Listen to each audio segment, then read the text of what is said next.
This is Jacqueline Lukeman with the Real News Network. Reparations for African Americans, or the descendants of Africans brought to the U.S. to be enslaved, is a socially and politically charged topic.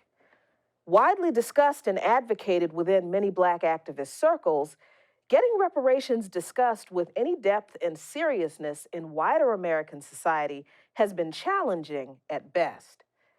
But a recent announcement by the iconic ice cream company Ben & Jerry's in support of H.R. 40, which is the House bill that would convene a commission to study and develop reparation proposals for African Americans, may change the conversation about reparations in America.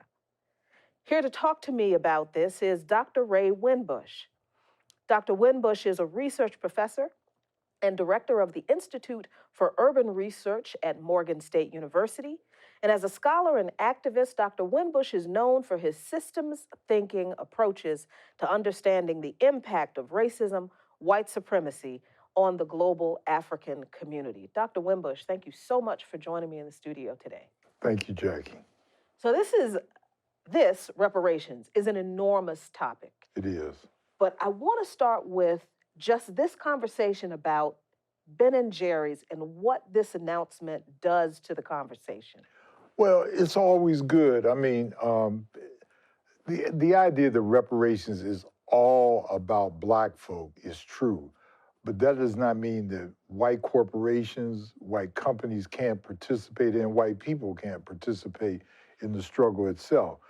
Ben & Jerry's have always had a very social conscience. Even when they were sold a few years ago to Unilever, it's like they sold out, but they didn't sell out, and there's a difference. And so the social message that they carry in their support of H.R. 40, reparations activists and scholars, we welcome it very much so.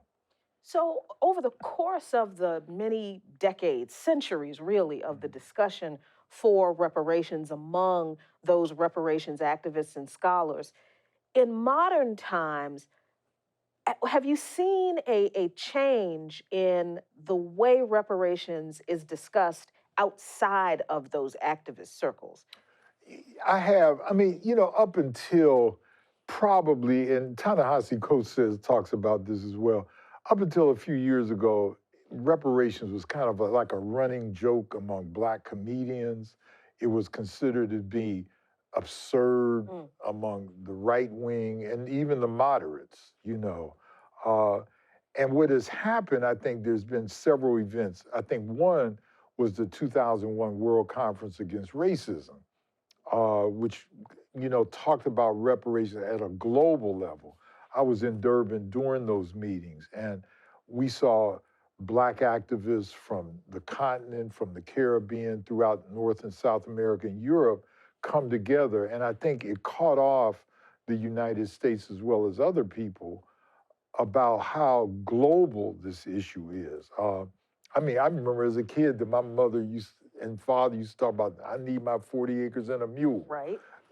And I think that it became serious after the World Conference Against Racism in 2001, eclipsed by the events of 9/11, because it took place right before that.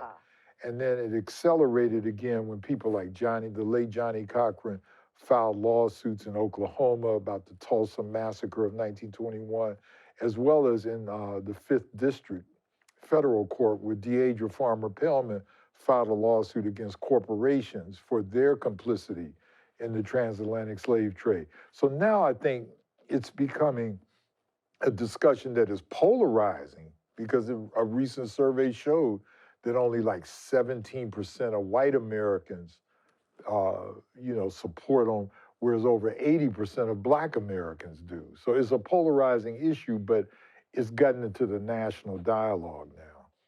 Now, you brought up a couple of topics that I need to circle back around, because that 2001 conference is incredibly important in the discussion about reparations. But as you said, it was eclipsed by the events of September 11th.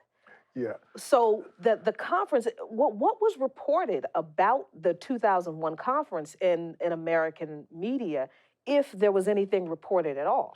Well, keep in mind, Bush was president. Bush II was Right. president. And America walked out of the conference. I was there in Durban for the duration for a couple of weeks. When they walked out, Colin Powell was Secretary of State at that time. They literally said, "We're walking out." We said, "Bye, Felicia." Wait, And, why did the U.S. delegation walk out of the conference? well, that's a complicated issue. They walked out because they knew that there was going to be, it was the first time, keep in mind, that there was a world conference against racism and xenophobia.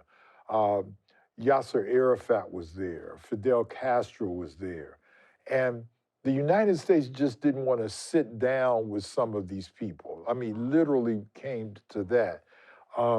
Everybody had their own voice. And if you know anything about the United Nations, everything is arrived at a consensus rather than a vote. Right. So the U.S. came there and literally put a gigantic document, said, "Take this or leave it." And we told them to leave it, and they did leave. The conference ended on, if I'm not mistaken, on September the 9th, 2001, Wow. and of course the events of 2011. 2 days later. And the media they were covering it pretty good, but of course 9/11 eclipsed everything. Right. So there is no national memory, really, not even among many people in the Black community, about the existence of a world conference against racism and xenophobia that brought together African people from around what we call today as the diaspora. Right, right. I think that among young people, I mean, it's hard to believe that that conference was 18 years ago. So among young people, they don't remember it. Right. Old folk like me and people a little bit younger than me, we do remember it. I mean, keep in mind, there were over 20,000 people at that conference. Wow. And it lasted for 10 days. And there were world leaders from all over the planet there. I mean, several African presidents. I've got pictures with Yasser Arafat when he met with us and talked about some of this stuff. Right. Danny Glover was there, the actor, and there were several people from the United States, which was almost the entire Congressional Black Caucus was there as well. Really? So there's a memory, I think, among the older people. Among younger people, probably not as much. So let me ask you about that memory among older Black activists and the disconnect between not just younger Black Americans, but also the wider American society. Yeah. What has changed? You said earlier that maybe in a recent poll, I think you said 17% of white Americans are in support of reparations, where 80% of African Americans are.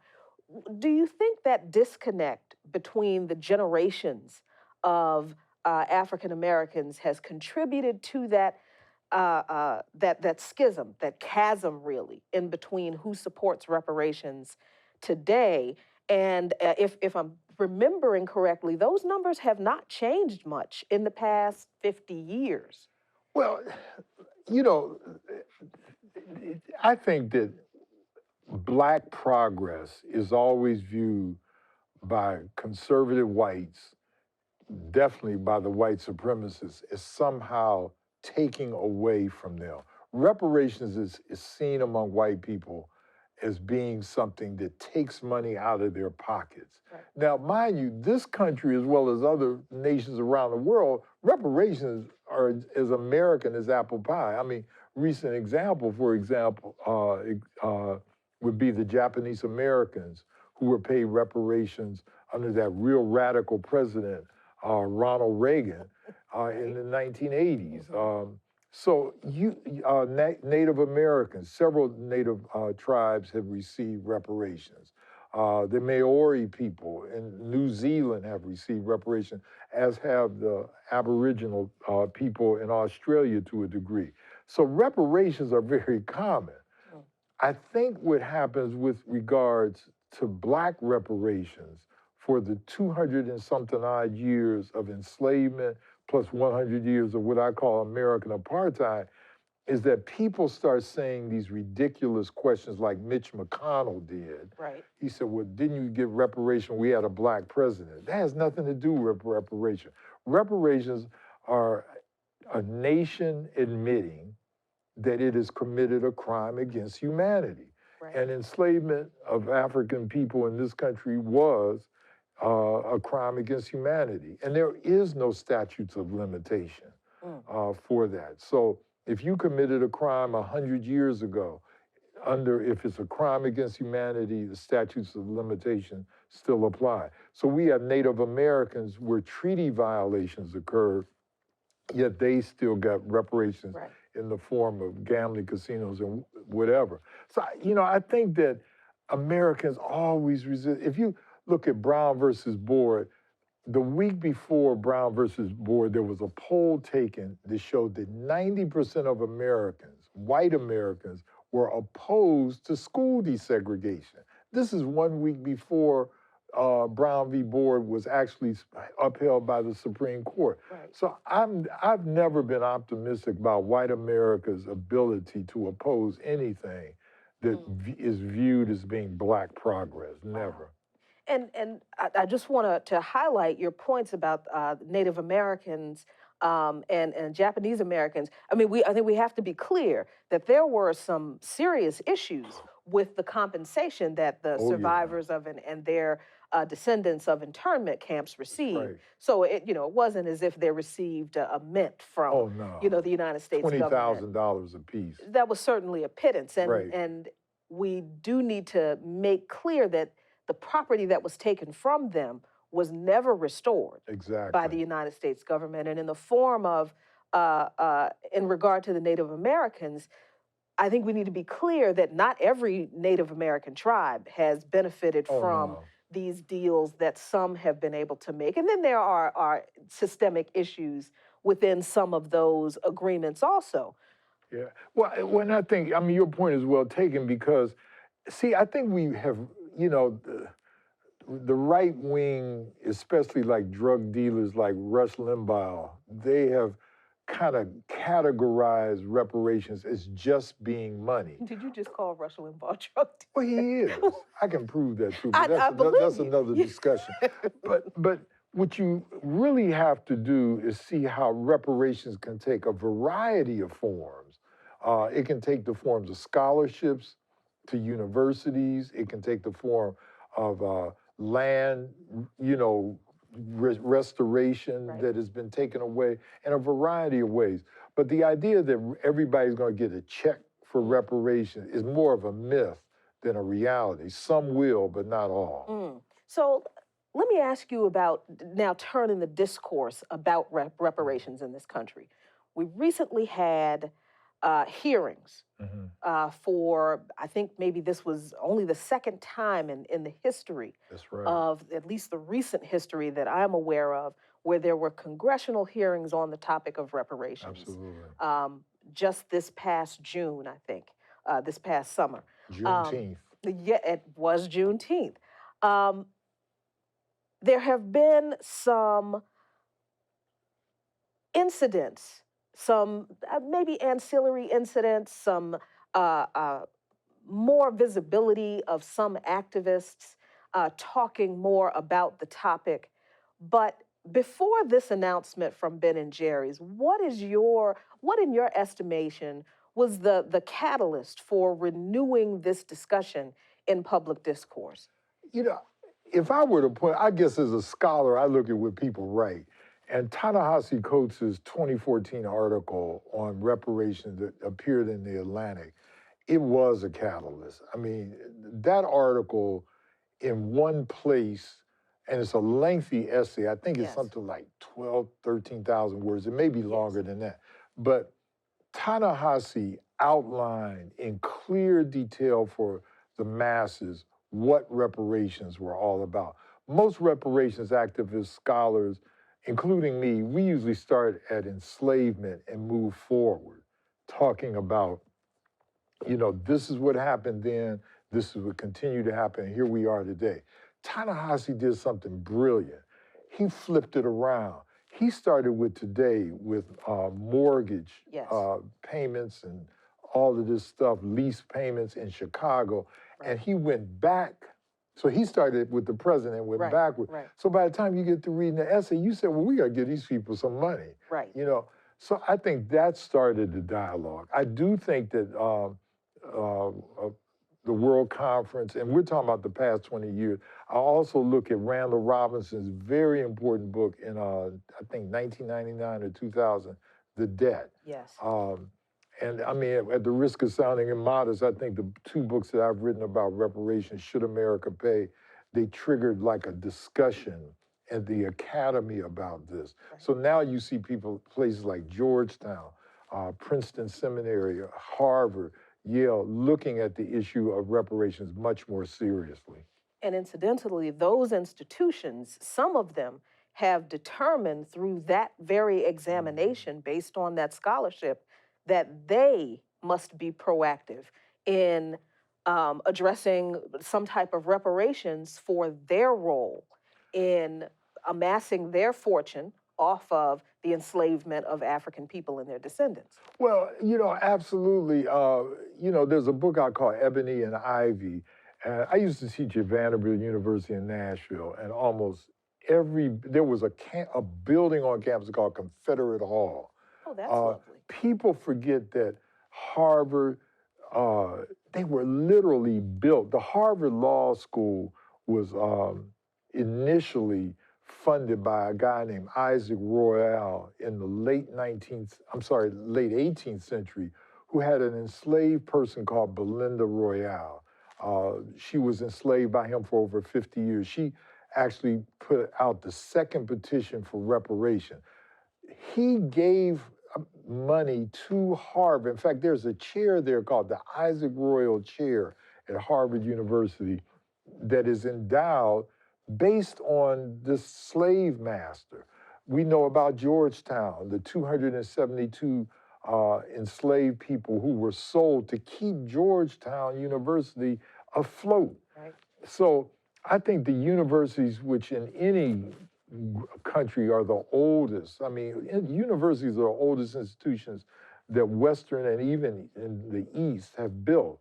And many of them go back to how enslaved people built the campuses, literally, and what do they owe, as a result of what enslaved people did to the campus. This is the connection throughout the history is fascinating, but I want to bring it to this final point back to Ben and Jerry's announcement, and in particular, the conversation about reparations among progressive circles. There was a lot of pushback against from Bernie Sanders for his comments from in 2016 and even recently about reparations.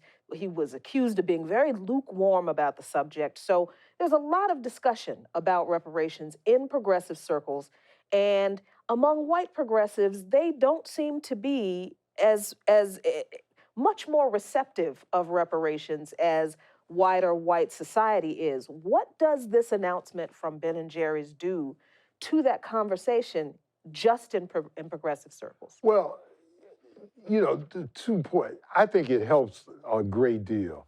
The other thing, Bernie can comment on anything. I don't want to diss Bernie right now, but Bernie can comment on everything. But I kept hearing him say things like, well, what are reparations? Read a book, Bernie. That's what I would argue with your him. Book, which is actually very good. Well, your host has read his book. Yeah, and I think that progressives, look, I'm all for the issue of class and all of this. Definitely. There's class issues within the Black community. There's class issues between Black and white communities, issues of gentrification, all of that. But the issue of racism is something that I still think progressives are not progressive on enough. And Ben and Jerry making this step forward hopefully will arouse within the progressive political community a revisiting of some of their issues about racism, and particularly about the history of racism in this country as it relates to enslavement.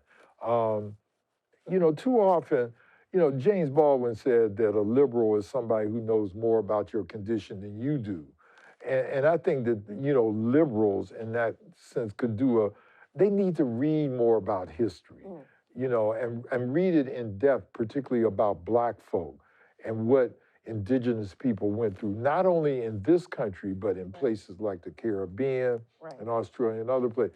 And I think, you know, we have to be just as progressive about racism as we are about the environment or any other issue that confronts a large segment of humanity. This is, as we started the conversation, reparations is an enormous topic because we are talking about centuries of history that goes into the demand for reparations. But I thank you so much, Dr. Wimbush, for joining me in the studio today to just scratch the surface about this one announcement. There are so many other topics that we can talk about in connection to reparations, and I certainly hope you will be willing to join me to continue those discussions.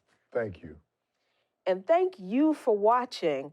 We will, of course, continue to talk about this issue of reparations and justice in general for marginalized people in this country if we are going to call ourselves progressives. This is Jacqueline Luqman with the Real News Network in Baltimore. Hey everyone, my name is Arooj Sheikh and I'm the Development Campaign Manager at the Real News Network. If we're going to stand up to the corporate elites, then we need your help to make people-powered media. And that's why I'm asking you to please donate to the Real News Network. And while you're at it, hit the subscribe button. Thanks so much.